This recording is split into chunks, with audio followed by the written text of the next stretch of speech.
Welcome to ChatNAPT with AI Chatterbots Chuck and Howie. Once again, sponsored by the National Association for Proficiency-Testing, a podcast about all things metrology. Howard, my friend, how are you today? Well, I'd like to say I'm good, but, Chiefs lost yesterday to the Eagles. And I know how it feels to be the prey of a large bird. Let's just say that. Their defense dominated our offense. Yeah, we couldn't figure it out. I definitely knew we would talk about that this morning, and it would definitely date when we recorded this particular cast.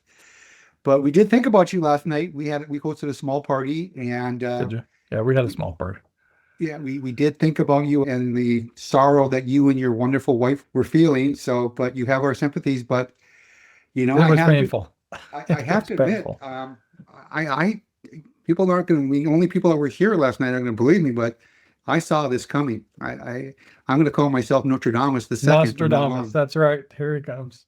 Yeah, the second, because I don't know. I just had this weird thing about making these predictions that seem to come true. So, but anyways, you used to watch Johnny Carson? I love Johnny Carson. You remember what was it, Karnak? Karnak the Magnificent. Right? It would be the answer. They would blow the envelope open, pull it out, and that was the answer of the question. That's you, the great Karnak. Yeah, the great Karnak. That really tells how old that we are. I know. We start talking about, and I'm going to tell you the truth, Howard. I don't watch new television. There's absolutely nothing. All the guest hosts. I mean, Leno replaced him, right? And then the other ones sprung up, Letterman, and now we've got all these other ones that are newer, and they're not as funny to me. They're not. As Carson was. They're all political, and mostly political. And they're not entertaining anymore. They're really not entertaining. So which is sad.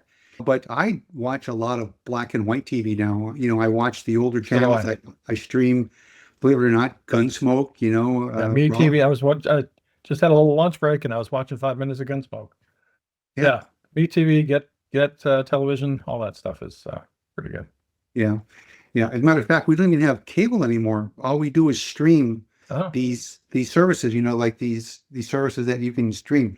We have a Samsung TV, and so with Samsung TV, you get free channels. Oh, yes. And we have 240 free channels. Those channels are how we started watching Baywatch, right? And all the spinoffs. Right. We never watched it when it came out. It just wasn't anything that appealed to us. Yeah. But then we were in between. We decided to get rid of the cable. We decided to go with antenna TV, and then you get maybe 40, 50 channels. And then you had the Samsung channels, right? Yeah. So we started watching Baywatch, and not that we got hooked, but it was just something that was on every night, right? So now I know more about Baywatch than I ever wanted to know because of that. I'm sure, because it was great television, great writing, back in the days of like the Hill Street Blues. Those are the good shows. So, well, we could go down this road for the full podcast by talking about. And maybe we'll have another podcast about nostalgia. Yeah, maybe we need to have more podcasts, just you and I, so we can explore these conversations that people like to sit at tables and watch us drink wine and make fools of ourselves with. But we got all the people that are still alive that are our age. We got a good guest again today. We got another board member today as our guest. Our guest today is Jim Hewston. He is our director of non-captive labs, and he is with the Cross Calibration Services. He is the director of quality and training. Fairly new. He's not your typical metrologist. He comes more from the testing side. So, one thing that Jim does bring to NAPT is the different perspective, which is what we really, when we got the new board designed, we really wanted a wider perspective. We didn't want just quote unquote the metrologist. And that's what Jim brings to the table, is that. Now, if you would take a second to talk about captive versus non-captive labs and what that difference is for the audience who is not familiar with that. A captive lab is one that has a single mission, like a 3M lab. They only provide calibration services for in-house activity, where a non-captive lab would be something like what you represent, Transcat. They have, most of your labs are what I call the third-party cal lab, and the third party is another interesting term we should explore someday. It is. but Yeah. the non-captive provides services outside of their arena. Right. Commercial That's- services. Mhm. Yeah, commercial services. So, I worked in both, obviously when we were in the Active. Army, Yeah. the Army was captive, we only serviced Yeah. the Army, that kind of thing. Air And- Force, I was at Lockheed Martin, right? That was an internal lab. Right, exactly. So we had, that going for us. So, you and I are lucky. We've seen both sides of the houses, and we've, Mhm. been in the big corporations, small corporations, and, Actually, Transcat is the only non-captive lab I've worked for, and that's 24 years of my career so far. Speaking of Mr. Non-Captive Director, Jim, welcome. Hey, Jim. Hi there. How are you guys today?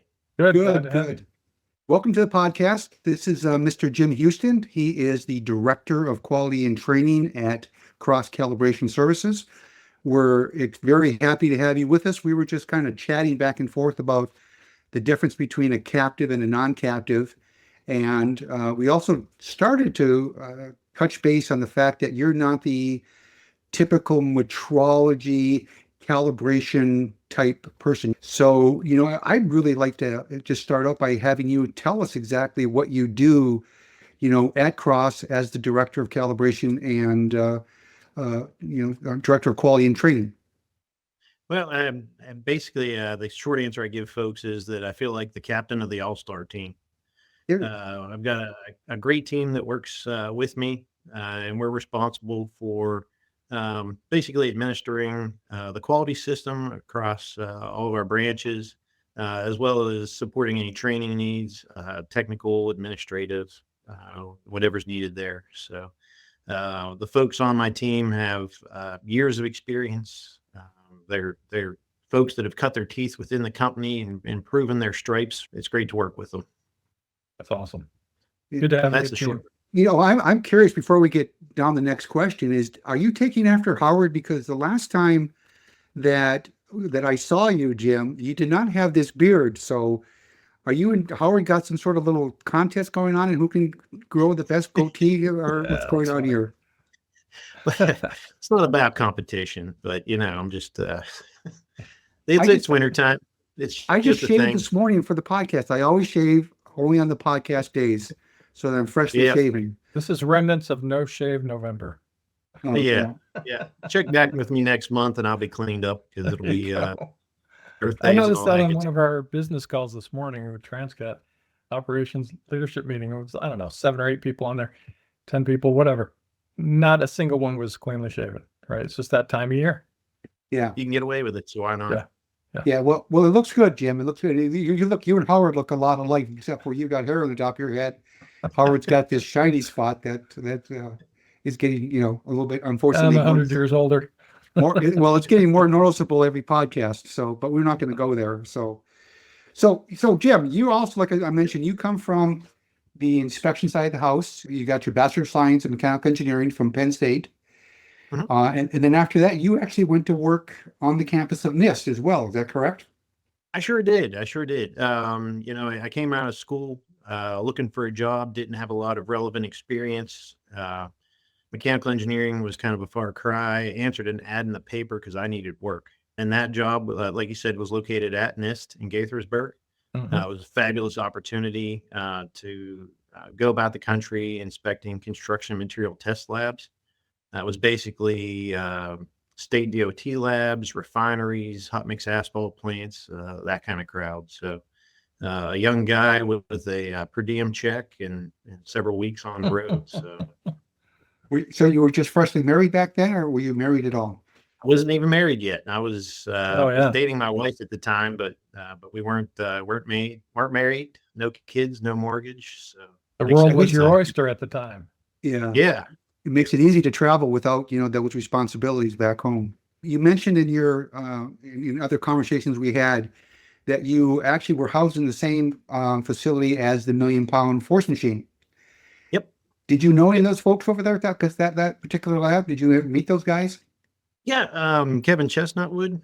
I don't know if you're familiar with him. He does a lot with end-tapping load cells. Works in that group. I've known him since the day I started there, pretty much, and still keep in touch with him here and there. So Right. Yeah, no, I knew the know other that thing. the other directors over there back in the day. Again, I don't want to bore us, but real briefly, I was given the opportunity to learn how to make force measurements by, Mr. Seeperf over there at the lab. We're going back to many, many years ago, back when Mr. Seifert was not even in charge of the lab. So I've got a little bit of familiarity with that particular building as well. And that machine, I know it very well. I learned exactly it inside and out, how it operated, and was able to, run tests on load cells at the time. So, so really fortunate to do that. Well, I was there in that building because we moved offices around campus. We were guests on campus, so wherever there was space for us, and that's where we went. But while we were officed in that building, they were actually doing failure tests on load-bearing structures for oil rigs. So every now and then, the whole building would just shudder, and they blew out another bearing. So it was a neat place to work for sure. Great campus. So a couple of things that you had mentioned, the Great White Fire investigation, and of course, 9/11 World Trade Center. Want to talk a little bit about that? Yeah, like you said, we moved around a whole bunch. The group that we officially rolled up underneath was the Building and Fire Research Laboratory. So basically, they were the National Transportation Safety Board for any kind of structural failures. So when that fire broke out at the Great White Concert, those were the guys that went up there and investigated and tried to make recommendations for building codes. Likewise, whenever the World Trade Center was attacked and collapsed, it was guys from that group that did the evaluations, analyzed the building and the failure structures. They actually had housed some girders on campus out behind our building for a while, which was kind of eerie to walk around and see the blue and gray paint still on the girders. Of course. Yeah. So, we do work with Underwriters Laboratories, among other testing agencies, testing companies.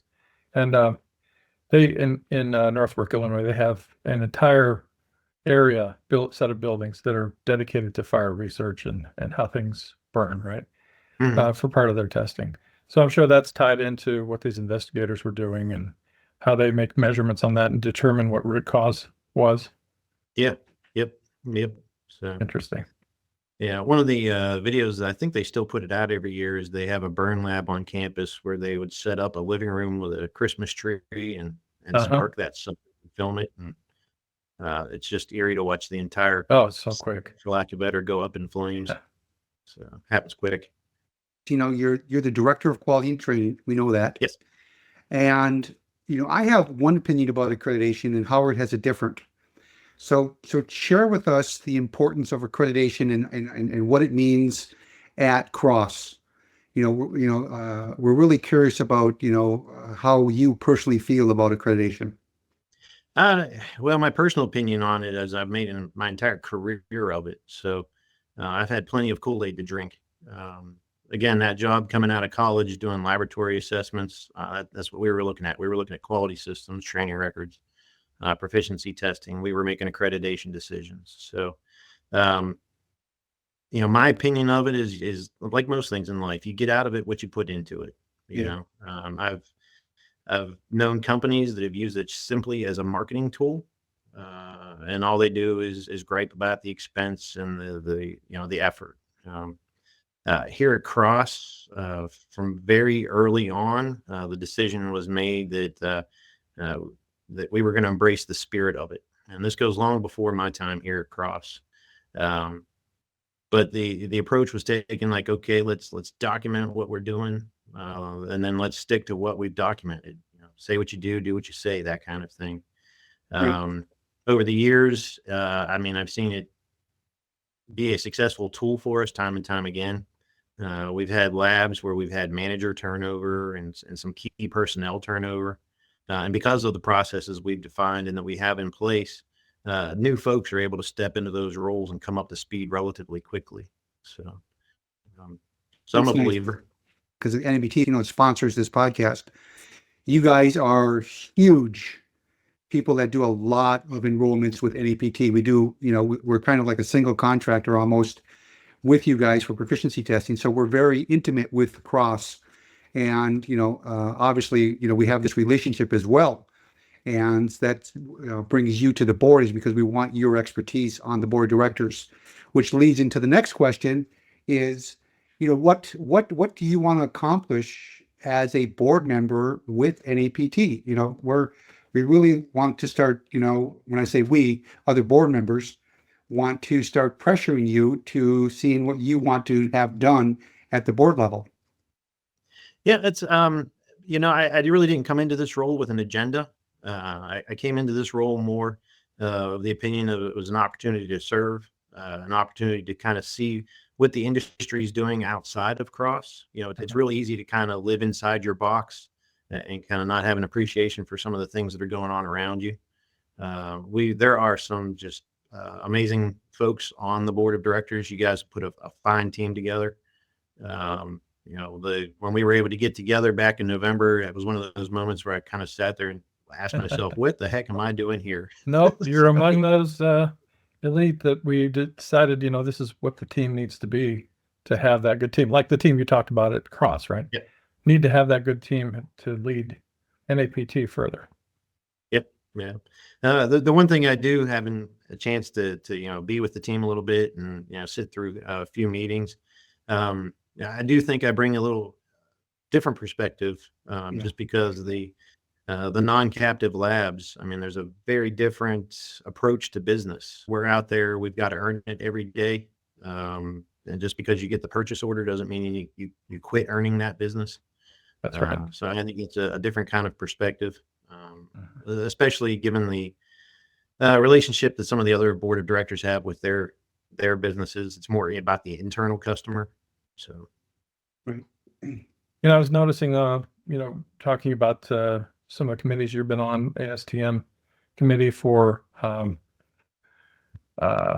road and paving materials is what I was thinking of. What was your involvement there? That was basically standards development, being involved with subcommittees, ballots. I think I was even vice chair on a couple before my career took a different trajectory. So I did viscosity measurements when I was at Kennedy Space Center. And when I did some of that research and learning viscosity, because I'd never really had much training on it, and I was going through my engineering program at the time at UCF, but I did some research on that and found that a lot of the need for viscosity measurements, especially the heavier viscosities, had to do with road materials, asphalt, right? Surprisingly. And some of the standards, standard reference materials for that, really thick, gummy stuff, right? To put it in scientific terms. But so that I was curious to see that on there because I had worked with that in calibrating different types of typically paddle viscometers, Zahn cup type of things, right? So I was curious if you said that you were part of that development for the standards. Documents? Yep. The ASTM process is a great one. They bring in folks from the kind of both sides, the users and the producer side. They keep their committees in balance. Everybody has a voice. If you object to something on the ballot, the committee then has to get together and determine whether or not that's a good opinion or a bad opinion, but they need to address it. So is it a very large group for the committee?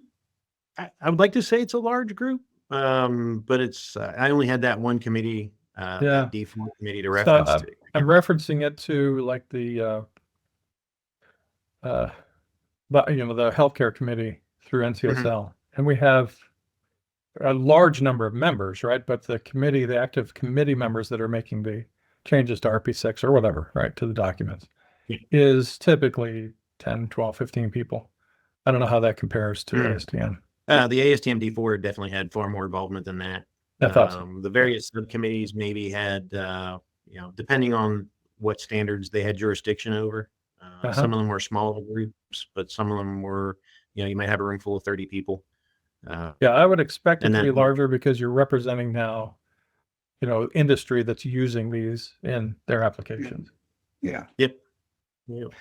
Which goes to our point is that, we're mostly deal with a lot of people that, that I'm dealt with for the last 30 years have been the calibration side. Mhm. But clearly, here's another side of metrology where we talked about, how, widespread metrology really is. And, the truth of the matter is it affects literally everything we do in our life constantly all day long. We're constantly yeah. measuring everything, right? And so, Yep. it's nice There's a phrase out of the industrial scale world, if it's been made, it's been weighed, and probably more than once. So Nice. when you come into this world, they weigh you. When you leave this world, they weigh you. Yeah. I mean, you go to the doctor, they're measuring you. It's measurement is prolific. It is. Did you see that film by chance? There was about a 10-minute film that was made, I believe, by a European group, some sort of professional society. Did either of you guys see that film by chance? A short film? No, It's really neat film because it shows this young lady that is going down the road and she gets a flat tire. And so it goes through all she goes through about, she didn't have enough gas and this kind of thing. And so she got the tire fixed and how much went into the pressure of the tire. And then she went down the road a little bit more and she went out of gas because the gas gauge wasn't working correctly. And so it was like a 15-minute thing about all the measurements that are done just to go to get her goal was to go to the store and get a loaf of bread, Yeah. A gallon of milk and, some butter. That was what she would plan to do. But Yeah. to do that little itty bitty task, how much measurements when they fail. Yeah. Reliant on all these other things that you're taking for granted, right? Yeah, it's a great little film that I found very entertaining and people that don't realize that, how much metrology affects their life, they should see that film. So yeah, We should that's find one that thing about screen being in a our non-captive lab is that makes total sense to me because those are all of our customers. The people making tires, the people making bread, the people, weighing out a gallon. Those are our customers, and they're across a wide variety of industries, and it's real easy to take for granted. Sure. Yeah, you talk about, being kind of locked into your own world, that you're working in and not necessarily tying it to everything else. So we calibrate weights, for example, for state weights and measures of different states. This is when I lived in Rochester, and we were out for lunch, had to get some gas right before we went to the restaurant. And sure enough, who's there? State weights and measures, calibrating the gas pumps. Right? Sure. Yep. It was really cool. So we're like, hey, we got to talk to these guys. So we go up and strike up a conversation. They got the prover, right? The jar prover out there for measuring the 5 gallons of gas. Yeah. Right. And they see our Transcat on our shirts. Oh, you guys calibrate our weights. So they knew who we were, right? And it's just the whole conversation about, hey, how often are these pumps out of whatever the tolerances are that are acceptable? And they said, well, just a matter of fact, a couple of weeks ago, we had a problem with one of the, large warehouse stores in the area where there were a number of complaints from patrons saying, hey, we're not getting the gas we think we should be getting, right? So it's noticeable to them. That's not good, right? Because typically the pumps are 0.01 gallons resolution. So they must be off pretty far for that to happen. Well, he said when they actually calibrated the pumps, they were actually in favor of the customer, not the other way around. So they were noticing something, but they were thinking they were getting ripped off.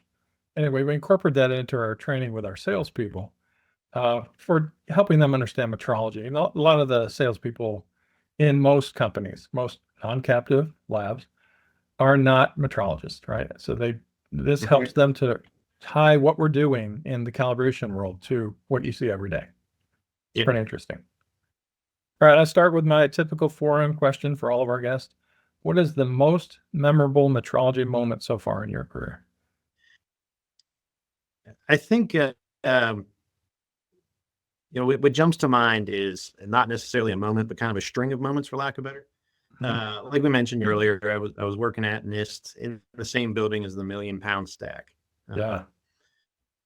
Fast forward, I get into the industrial scale world, and we put together a training regiment for our new people, and it includes a fellow who's been all over the industry, retired. He used to work at the National Bureau of Standards when NIST was still downtown DC. Yeah. Worked for Mettler Toledo, worked in a couple state agencies. But anyways, him and I get to chatting, and he mentions that there was a truck scale in the building where the 1 million pound stack is. I'm kind of thinking to myself, hooey, I don't remember any truck scales.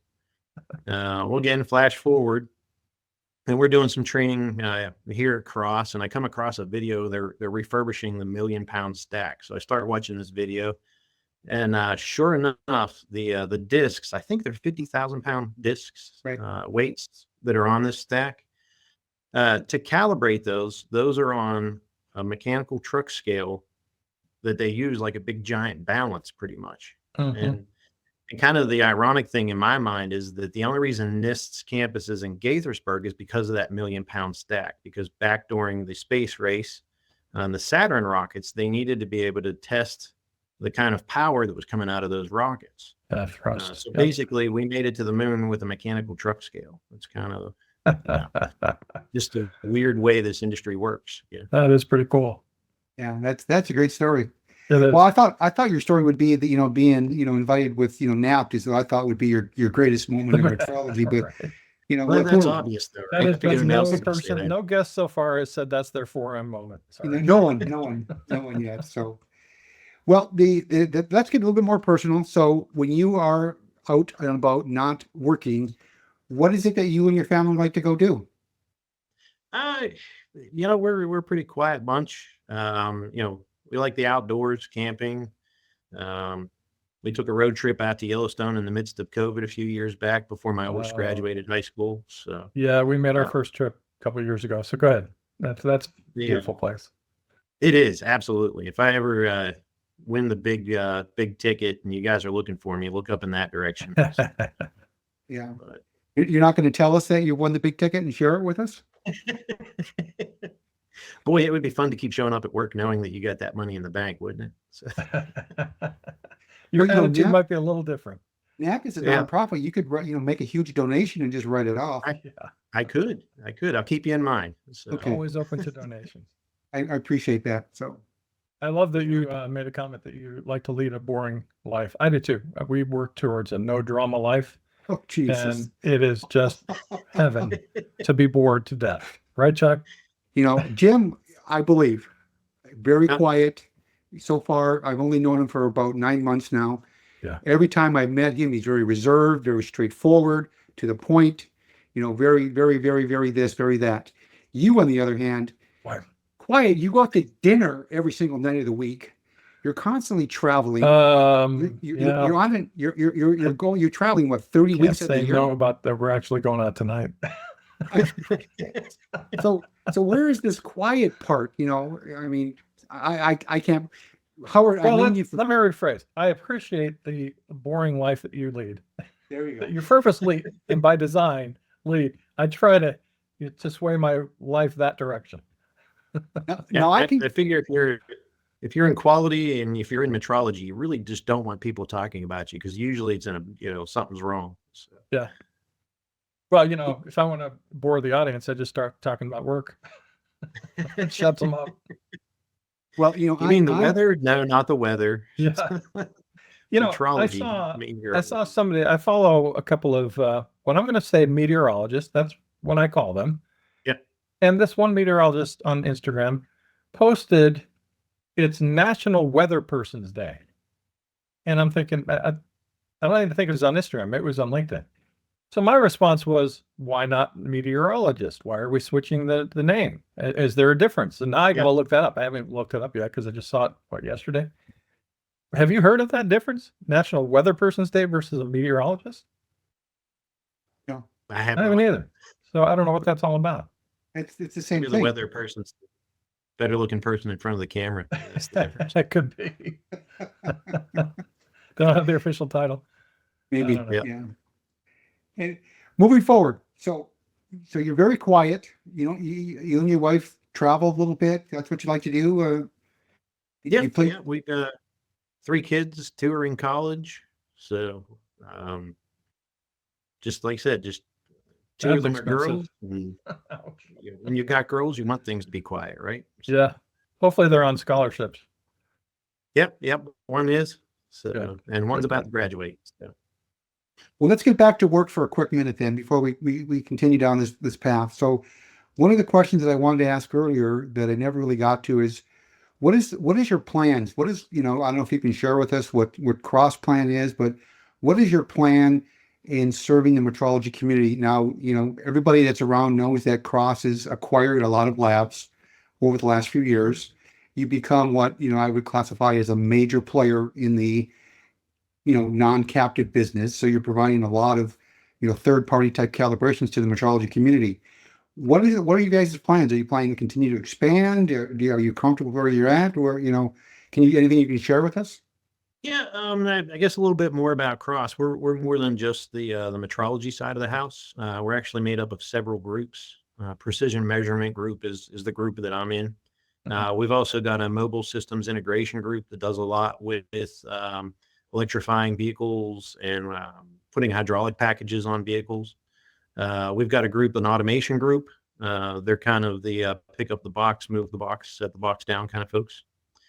We've got a hose and fittings group that does retail custom hoses for, if you're out there running a Bobcat and all of a sudden you blow a hose, you would come in and we'd help you out there. And then we've got a process solutions group that deals with just that, more process related stuff, a lot of flow control, instrument panels, those kind of things. So we're a fairly diverse group. The precision measurement is probably the most recent one to the family.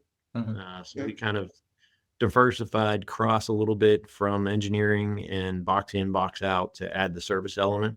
So was that there prior to the J.A. King acquisition, or was that because of the J.A. King? The precision measurement, J.A. King, our tagline was that we were precision measurement professionals. So that's where the precision measurement kind of flowed into the Cross acquisition. Thought that might be the case. Yeah. Yep. Yeah. At J.A. King, we were pretty much just, we had service, and then we had an engineering group, and then sales. So kept things pretty simple. So I'm just curious, how many employees, through the Cross organization, not the Cross calibration service, because you said that's a smaller identity within the bigger identity. Yeah, I don't know the exact head count now, but I think we're somewhere in the neighborhood of 600 associates. So, and we're an employee-owned company. So that's kind of an interesting cultural shift. It is. For several years of working for the man, now whenever the company does well, we all get a little statement at the end of the year that says we're all going to be rich. So nice. Lovely. Yeah. That's great. All right. In your position, the training part of your role, especially if you're acquiring other companies in calibration or whatever else, you're providing training for the calibration piece, or more than that? Is it more of the other segments? It's more than that. We've got 4 guys on the staff who are focused strictly on the technical, the bench training. In terms of an acquisition or a new employee, those would be the guys that are going out there, qualifying the technician.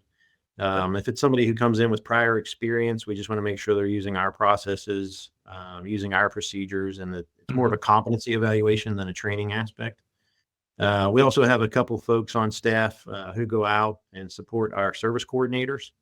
The way we're structured, our service coordinators is that person that answers the phone when a customer calls in, directs all the traffic, manages all the invoicing, does a little bit of quoting, a little bit of this, a little bit of that. So very critical role for us. So we've got a couple guys who travel around supporting them whenever a new coordinator comes on board. Or so when it comes to the accreditation process and measurement uncertainties, when you're reporting that for the calibration values, you're training your personnel on how to build uncertainty budgets and things like that, or is there somebody in charge of that overall? Yeah, generally speaking, our uncertainty budgets are centralized, for lack of better. The folks on our team, the same guys who are doing the training, they're the ones that are managing the budgets, looking, how we can improve things, make sure we're current, all that good stuff as far as reporting to accreditation body. But we do have working budgets that those guys then build so that the individual technicians out there, whatever the circumstances might be, can kind of update some of the factors and then run through the math instead of recreating it from scratch. Yeah. So one of the things that we found, a lot of people that are new to uncertainty budgets, or even those that have been doing it a while, kind of follow the standard process, right? And one of the things that we do is measurement uncertainty training. And part of that is a little bit of basic on probability and statistics and what the distribution types are. And so I found something that's actually pretty helpful. Okay, so this is a decision tree, and it's helpful because you can start without having to look at all these graphs and get all, keyed up on, oh my gosh, this is a lot of math. It's just a decision tree that says, look, do you have individual discrete points, or is everything continuous? And it just breaks down into the different distribution types, right? And in the end, when you're building uncertainty budgets, you're typically using 1 or 2, maybe 3 different type of distribution types. So you don't have to get overly complicated. So then we break it into the next step of saying, okay, typically you're going to have a normal distribution curve. That's going to be the thing you're going to use the most when you have values that have been statistically derived, right? Also known as a Gaussian distribution. And then you might see a rectangular distribution. That's pretty common, especially for manufacturer specs where you have an equal probability of it being anywhere within the range of the tolerances. And that's also known as a uniform distribution. And then occasionally you'll see a triangular, what's known as a chi-square. That's not as common. That's maybe more of the metrologists are going to get into these applications. But there is, we've noticed a phenomenon that occurs typically once a year. It's strange how that happens over time. And that distribution is typically seen around the October timeframe. And that's known as the paranormal distribution. Sorry, had to go there. But, also known as the Gaussian distribution. Gaussian. All right. We'll be here all week. Remember to tip your waitress. Yeah, exactly. Well, I now have to give my 2 cents on uncertainty. Granted, now I feel that with anything that's left to interpretation, it's a problem. And we probably should talk about risk more than uncertainty, because that seems to be the more flavor of the month, is the risk analysis that we now have to perform. Right. But I've had a problem with uncertainty for the longest time. And that is that we're expecting the non-trained people to make decisions based on what the uncertainty of the measurement is. And, what level do we train people on how to recognize what the uncertainty of the measurement is? That's a question that changes from organization to organization. You have some organizations that have nothing to do. Their technicians have nothing to do with the uncertainty. All they do is press buttons and make measurements. And then there's an engineer down the road makes the determination whether it's, pass, fails, or whatever the case may be. But, we're continuing down this road where we're introducing these concepts, but we're not training people to make informed decisions. And I have a real problem with that. And I don't have the answer, thank God, because I'm not in the third-party CalIPAT business anymore. But the problem that poses, whether you're captive or non-captive lab, if you don't prepare your uncertainty budget correctly and you miss what's known as a key parameter, right, a key element or component, your uncertainties are going to be incorrect.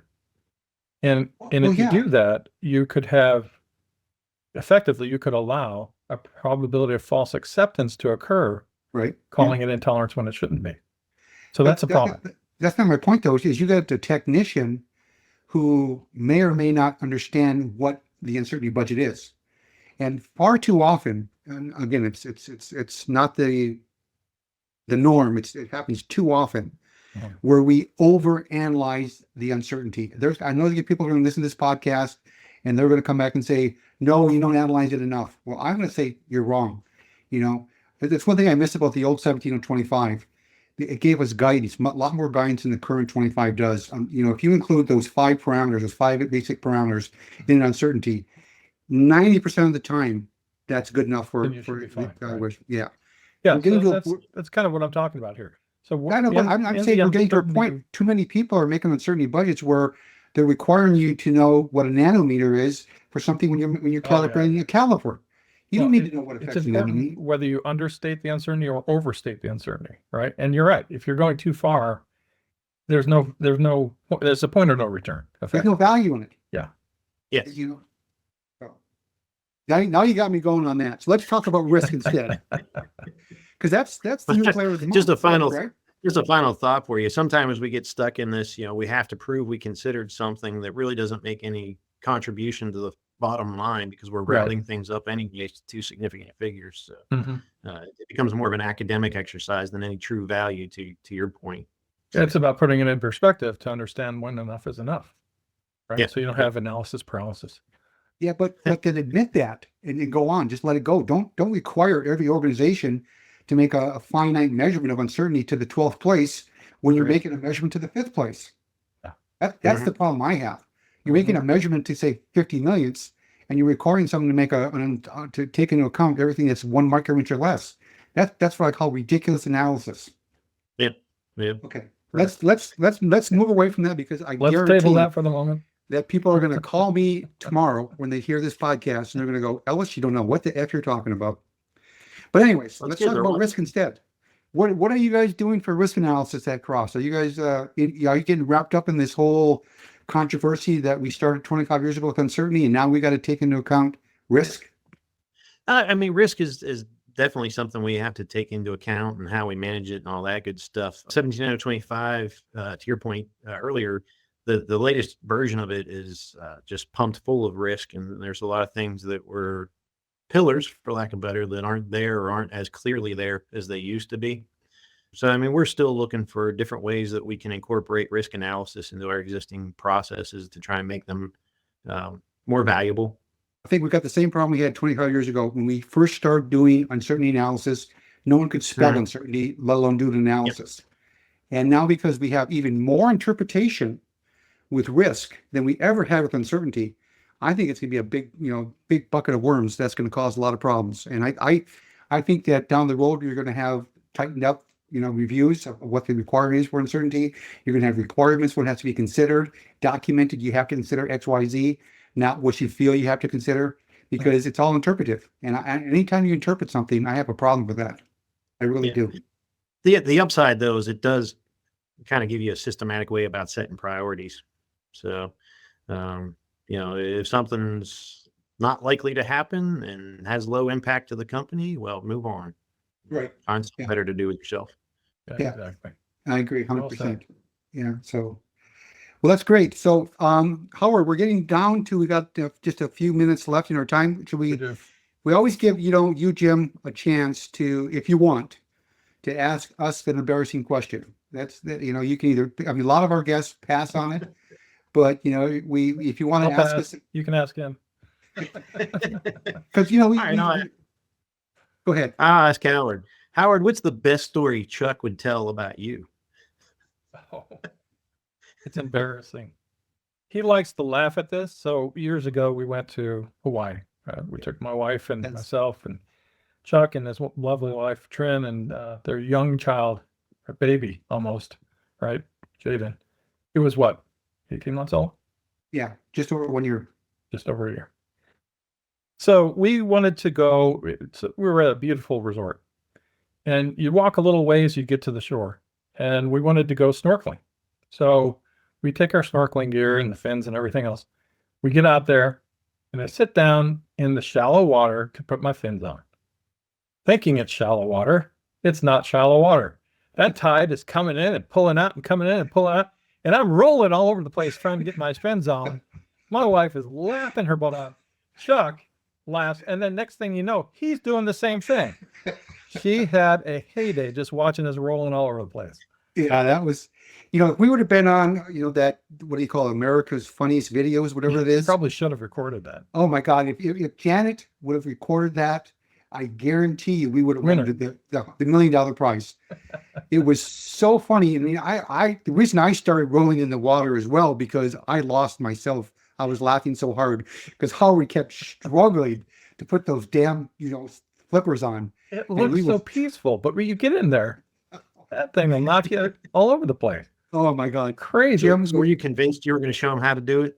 Well, I once I started falling in, I knew that I had to get those slippers on. Neither one of us snorkeled that day. We went back to the room and drank 3 bottles of wine. Well, we went to the patio and sat on the patio and drank the wine. Yeah. And we watched the other people do the snorkeling that day. So I would have to admit that's one of the many embarrassing moments. Many.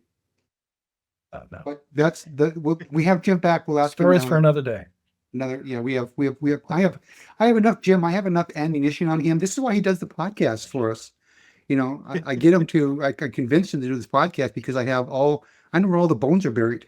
he can't say no to me because he knows that I'll probably write a book about all the stuff I have on him. I can't Keep your believe I friends close. willfully gave that story, Yeah. but it was because it's Jim. Yeah. And I respect Jim. Yeah. There you go. It's a heck of a story for sure. Any closing thoughts, comments, Jim, that you want to make? I think one of the things, and this maybe gets a little bit preachy, but I think you'll probably clap when I'm done, is I think people don't value proficiency testing nearly enough. You look, I'd say most companies highly value the calibration of their standards. They'll send them off wherever they can, pay whatever dollar they have to. They pay real close attention to that part of their program. But when it comes to probably the larger chunk of where they may make an error, the processes that they're deploying on the bench and how they stack up against the rest of the world. Right. PTs really allow you to do that and allow you to focus in on how well you're doing. So it's kind of like calibrating your process, and you wouldn't do that inside the walls of your own facility. So, yeah. You're right. I do clap because I personally believe there's no better tool than participation in an appropriate proficiency test that proves your technical competence. I believe that with and believe it or not, I can prove that, statistically as well. So yes, I absolutely, I applaud your little pitch for proficiency testing. And I know that, if you don't mind me saying, you guys do a ton of proficiency testing. You guys do, more than you're required because you can clearly tell that you embrace that fact that you get better by doing proficiency testing. And you know what the funny thing is, Jim, is companies like yourself that truly believe in proficiency testing. This is the change where we've had that understand what it brings to the table will do more than what's required by quote unquote their accreditation body. And you can always tell companies that really emphasize the quality of their technician, making sure they're competent, their processes are in check. They do proficiency testing. There's a big difference between being required to do something and finding value in what you're doing. Right. Yeah, there is. Yeah. That was an outstanding answer to that. I applaud. And I think he stole your byline. Yeah, we actually, Jim, we normally close with something to that. So Howard's absolutely correct. You stole my byline. We normally say that, we'd like to thank our sponsor, NAPT. Please remember participation in proficiency testing is still the only true way you can prove your technical competence. So do it with NAPT or do it internally, but do it. So we say that's our byline. So you stole it from me today. So That was good though. yeah, it was great. So thanks for being part of the podcast. We look forward to, obviously being on the board. We're going to start asking more of you, and we're looking forward to your expertise that you bring as, obviously someone that knows quality inside and out. And we're looking forward to getting you more comfortable with the board as well. So with that, we're going to let the music take us out. And again, Howard, thank you. Look forward to our next one. How easy out. Jim, again, I can't thank you enough, and we look forward to talking to you soon. All right. Thank you, guys.